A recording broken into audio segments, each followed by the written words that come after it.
Comment: Crystal Palace's start to the 20,172,018 campaign was officially the worst in Premier League history, with the Eagles having gone 7 games without a win and also failing to score a single goal.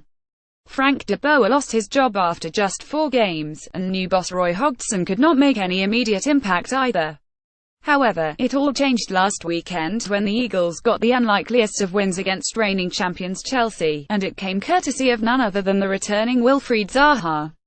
That's how to mark your return. At wilfried Zaha pic.twitter.com/195xm, Crystal Palace FC at CPFC October 14, 2017. The Ivory Coast international was making his second appearance of the season since suffering a knee injury after Palace's opening day 30 home defeat to newly promoted Huddersfield Town back in August. Zaha's presence in the 21 victory against the Blues brought much-needed fresh air back to Selhurst Park. He consistently troubled the opposition backline, and his relentless approach paid off within his winner just before the half-time whistle.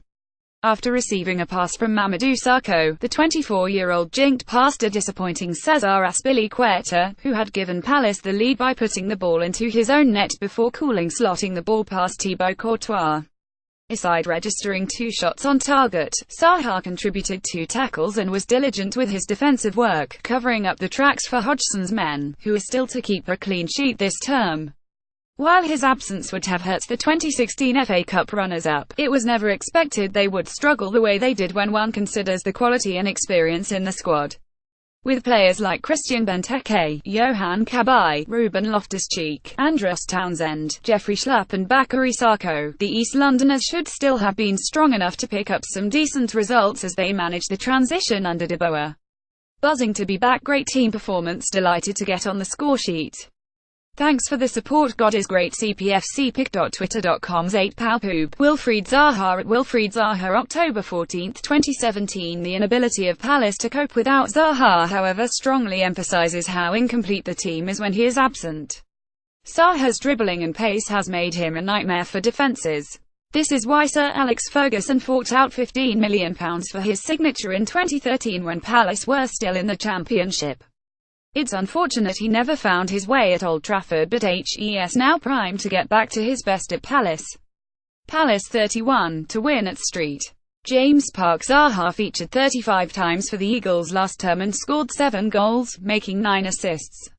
He created 39 goal-scoring chances and had a pass completion rate of 80%. Defensively, the Abidjan-born wideman made a total of 75 tackles, winning 72% of them, and also made 34 interceptions. Without a shadow of doubt, Zaha's return is also a massive psychological boost for Crystal Palace. They are away at Newcastle this weekend, and Hodgson needs him at his best as they look to keep the momentum of last week's triumph going and make up for lost time. Lost points. Hodgson's side are rock bottom of the log, 5 points from safety, but there is now finally hope that they can pull away. While the season is still in its early stage with 31 games to go, fans can be pleased their hero is back. He was influential as they beat the drop last term, and appears primed to do it all over again.